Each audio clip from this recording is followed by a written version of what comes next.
Hey guys, this is Mr. HA. I wanted to create a video since we're going to be having a quiz on quadratic word problems and equations and expressions. I wanted to show you how you can use the calculator to help you answer every single one of these questions. It's really important that you start to master these skills and also recognize when you can use the graphing calculator. So very first problem we have here, it says, given f of x equals a negative 3x squared plus 10, what is the value of f of a negative 2? First thing you should see, there's two things you should notice right away. First of all, this is a function. The notation is telling you that. Also, you should know that it's a quadratic function because the highest exponent is a 2. The other thing you should say is that this is going to be, if you graphed it, it would be a frown. All right. Now, it doesn't really matter. We're going to go to, I'm going to be using this so that I can record this and save this for tomorrow. So very first thing I'm going to do, I'm going to add the line. So this is going to be menu 263 since I'm using the spreadsheet one. And then I'm going to do tab, and I'm actually going to change this to f of x. And then this is going to be a negative 3x squared, negative 3x squared plus 10. And then I just graph it. Now, it doesn't matter what the graph looks like because we're not really interested in the graph. We want to find the output when the input is a negative 2. In this case, they gave us the input of a negative 2. And the reason that I know it's the input is because the number is inside the parentheses. So I'm just going to use menu 51. You should be using menu 51. And then I'm just going to type in a negative 2. It's going to create this little box. And then I just press enter. And it's going to take me to that point on the graph. I don't care what the graph looks like. I just want the coordinates. And it tells us when the input is a negative 2, the output is also a negative 2. So the answer for this one, let me do this. It would be here. Boom, done. Okay, let's keep it moving. Okay, I'm going to clear this just to show you. Clear the drawing and get rid of this. All right, next question. It says, which expression is equivalent to 2x squared plus 8x minus 10? So this is not an equation, and technically it's not a function. We could make it into a function by just putting it into the graph, but we don't need to. Whenever you see an expression and the answer choices have a bunch of variables in them, each answer choice has variables. The expression up top has variables. You can store a number. Just store a number, any number. Just don't use 0, don't use 1. So I'm going to go to the calculator. Actually, I'm going to go to the calculator, and I'm going to put in, I'm going to store $1.25. That's my number. That's the number I like to use most of the time. So I'm going to store that into X. Then I'm going to press enter. And then I'm just going to key in the expression. By the way, if we were to graph this, it would be a smile, but we're not graphing it. We don't need to. X squared plus 8x minus 10. Press enter. Okay, so it says it's about $3 and almost 13 cents. So I'm looking for the one in here that's going to give us $3 and about 13 cents. So I'm just going to start with the first one, 2 parentheses, x minus 1. Only thing that you need to be able to do for this one is just key in exactly what you see. Don't make any mistakes, and it's going to give you the answer. All right, that's the answer. I can stop. It's the first one. So I would choose option 1. That's it. Let's go to the next one. All right, this one is, I'm going to move this over a little bit. We have Ian throws the ball up in the air and lets it fall to the ground. The height of the ball is h of t, and it is modeled by the equation h of t equals to negative 16t squared plus 6t plus 3. When h of t is measured in feet and time, which is represented by t, is measured in seconds, the number 3 appears in h of t. Okay, let me stop. The number 3 in h of t represents. Now, this is what we were doing with the projectile when we were throwing balls in the air, the pumpkin in the air. Basically, the 3 is just the y-intercept. It's the initial height that we decided to set this or throw this ball from. Now, I'm going to go ahead and I'm going to graph this. So I'm going to go in here and I'm going to make this h. And then I'm going to key in the equation. It's going to be 16. Now, I can't graph t's, so I'm going to make this x squared. So don't try to graph a t. And then it's going to be plus 6t plus 6x plus 3. Now, press enter. Let me put some grid lines on here. So I'm going to menu 263. All right, so this is the graph. I'm going to move this out of the way. Now, they're saying, what is 3? So there's a couple ways that I'm going to do this. I'm just going to do menu 51. Now, it usually starts at the y-intercept. Now, look. Right down here, it tells me that the y-intercept is 0, 3. That's what the 3 represents. It's the y-intercept. It's where the ball starts. So that would be the answer. It's not the maximum height. It is not the vertex. It's not the number of seconds. Well, I know it's not the number of seconds because it's h of t. H of t is the y part. So that would be the height. Number of seconds is actually the t. So I can cross off number 3 and number 4 right away. The answer for this one, let me circle it, is 2. It's the height. Basically, it's the initial height. That's what you really should be saying. It's the initial height that the ball was thrown from. Now, they didn't say initial height, but that's what you guys should know. Whenever you see this number over here, this constant for a quadratic function, actually for any function, but especially for quadratics, this is the initial height. This is the y-intercept. All right, I think I've killed this question, so let me keep it moving. Clear, get done. All right, let's go. Next one. I thought I cleared this. Let me clear this. I want all this stuff off the clear drawings. Okay. Now this one is this is completing the square. Now I'm not going to teach you completing the square in the classroom. I have made a video where I show you how to complete the square. I've given this to some students to watch. Some of the students have finished some of the assignments, so I wanted them to at least see completing the square, but we're not going to do it in the classroom. If you want to learn it, you can watch it on the video. If the video is not clear, you can come to me and I'll try to explain it. But it doesn't matter. This is a quadratic. It's equal to 0. So basically what we're trying to find here is what are the zeros? Now, completing the square is just a way to get to the zeros, but we can get there a different way. We know this is an equation. It says it. It says it right here. It's an equation. You should also see that it has an equal sign and one variable. Whenever that's the case, you can solve it. So I'm going to go here. Whoops, I didn't want this one. Let me delete this. I want to delete that page. All right, so let me try this again. Actually, I want to go to the calculator. And now what I'm going to do is I am going to do solve, menu 31. And then I'm just going to key this in. It's going to be x squared minus 12x minus 10 equals 0.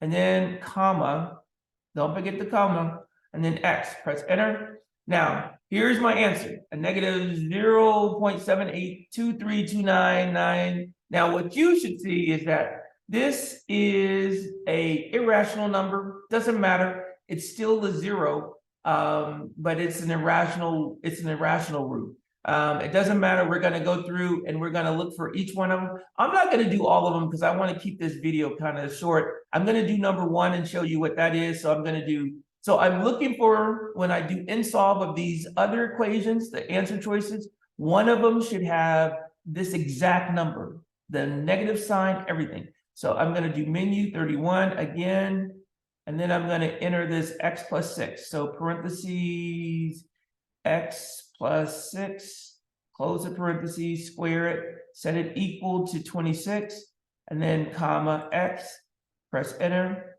and it says, oops, I messed up. Let me, that should have been a negative 26. So let me go fix that. A negative 26, press enter. It says no solution found. Let me get rid of this one because this one is not right. All right, so this one is no solution found. That just means that it doesn't have any real zeros. Not a big deal. All we know is that it doesn't match this one.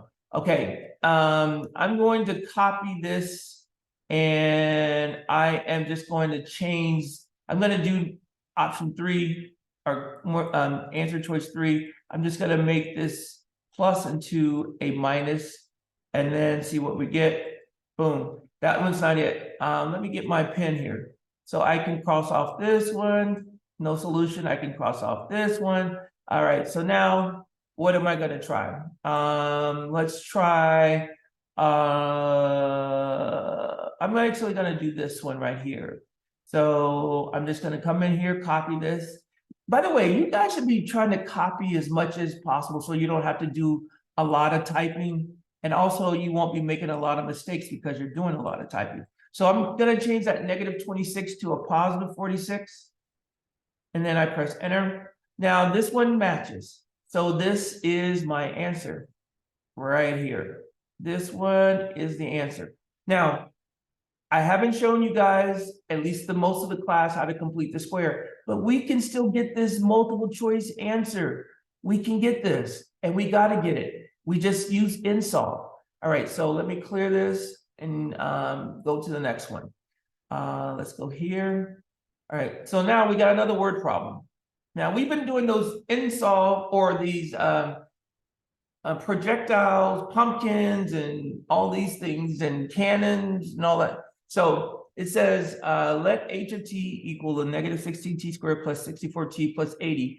And it represents the height of an object above the ground after t seconds. Determine the number of seconds it takes to achieve its maximum height. Justify your answer. All right, so basically all we're going to do is we're going to graph this. And the reason we're going to graph it is because they gave us a function. If they give us a function, we're graphing it. No questions asked. So I'm going to go in here. I'm going to make this h of t. Well, not h of t. It's going to be h of x, actually, because you can't graph a t. I said that earlier, and I want to make sure that's clear. You can't graph a t. And this is going to be x squared plus 64x plus 80. And I'm going to press enter. Now, let me put the grid line. So it's menu 263. Now, I don't see the maximum. So, but I do see 2 of the zeros. So I'm just grabbing the graph and I'm just pulling it down because I'm looking for the maximum. I think this is a nice way to do this question. I'm going to show you 2 ways. I'll keep pulling this down until I see something. I can see the max. Wow, it's way up there. All right, it's getting thinner. So there we go. There's the max. Now, if I do menu 51, there it goes. Oh, that's not the maximum. Let's keep going. There's the maximum. It says 144. So the t value is 2. That means it's 2 seconds. And then I go 144. What's the units? It's the height. They don't tell us the unit. I think it's feet. So this is 2 seconds. After 2 seconds, we reach the maximum of 144 feet. So that's what I would write. I would write that, and I would say, determine the number of seconds. So I would say t equals 2 seconds. I need the x coordinate. So that's right here. So 2 seconds. And then how do I justify it? I graphed it. Just tell them what you did. I graphed it and found the vertex. Now this writing with this cursor is hard. I graphed and found vertex. Vertexes. Found the vertex. All right, that's my justification. I know it's 2 seconds because I found it and I graphed it and found the vertex. That's why I know it's right. So what I'm going to do is I'm going to clear all this stuff. I'm going to stop this. You got it? All right, let's go to the next one. Now this one. So I did a video on when you should be using a spreadsheet. And this is a question where you should use the spreadsheet, because this is a function, we're going to graph it. This is a function, we're also going to graph it. This is already a graph, so we don't have to graph it because they gave us a graph. But this table, this is the only thing that I can't look at and just say, here is the minimum.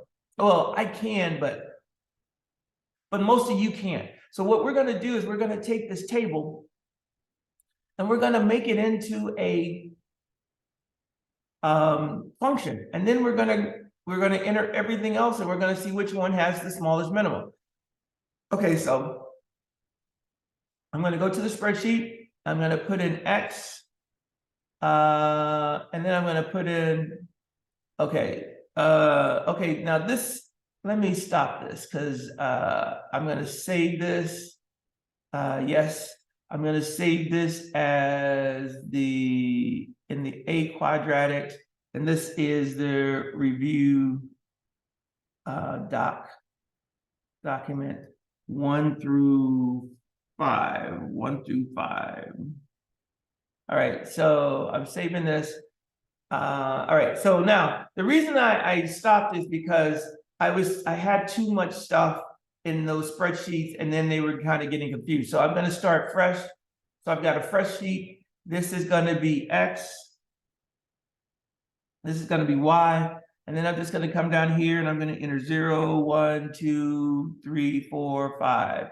Boom, go over to the other side over here and do Control-7, go up to the top. So this is going to be 6 on 2. 0, 0, 2, 6. Boom, got them. All right, now I know that this is a quadratic function, so I don't need to do a spreadsheet. I don't need to do a scatter plot. I know what it is. So I'm just going to go and I'm going to use the statistics and do a quadratic regression, which is option number 6 here. Now it says, where did you put the X coordinates? Well, I put it in the X column. Where did you put the Y coordinates? Oh, well, I put it in the Y column. And then you see this F1, this is saying when we create this quadratic equation, it's going to store it for us into F1 so we can graph it. So that's what I want. So I'm going to press OK. Now, and here are the A, B, and C. I don't care about this. I'm going to go and I'm going to go look at the actual graph. So if I go here, you see that it starts at F2. That means that there's already something in F1.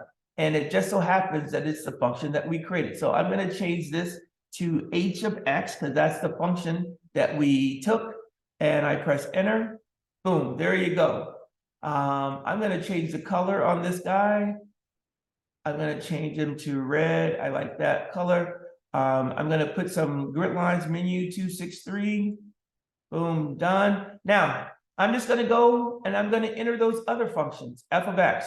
I'm going to make this f of x, and oops, supposed to be f of x, and this is going to be 6x squared, 6x squared plus 5x minus 2. Press enter. Boom. I'm going to change this to blue, dark blue. Boom, got it. Now you can see that f of x has a lower minimum than h of x. So now let me look at g of x. So I go tab, and then I'm going to change this to g of x, and then I'm going to do 6 parentheses x minus 2 squared minus 2, and then press enter. And so here is the other guy right here. I'm going to move this over here. Now you can see the order. F of x has the lowest or the smallest minimum because it's the lowest. G of x is next. H of x is next, and then this J of x is last because it doesn't go below the x-axis. All of these other quadratics go below the x-axis. So this one has the lowest minimum. So I would choose number one, f of x. Now, but the key here is that I took this spreadsheet and I made it into a function that I could graph. That's what's good, because once you see these, it's easy to see which one has the lowest minimum. All right, so I'm going to save this too. Let's go save it. And we're going to put this in, what are we doing? We call this question 5. Spreadsheet. Yeah, that's a good answer. Okay. Oops.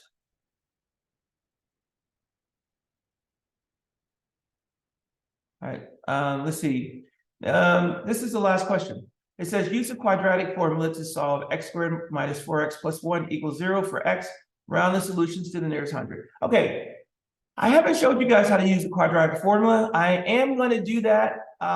It's not really that important. It's not that hard. But right now, what I'm going to do is, remember, anytime you see the word solve and anytime you see an equation with one variable, you can insolve it. So that's what we're going to do. We're just going to insolve this. So we're going to do menu 31.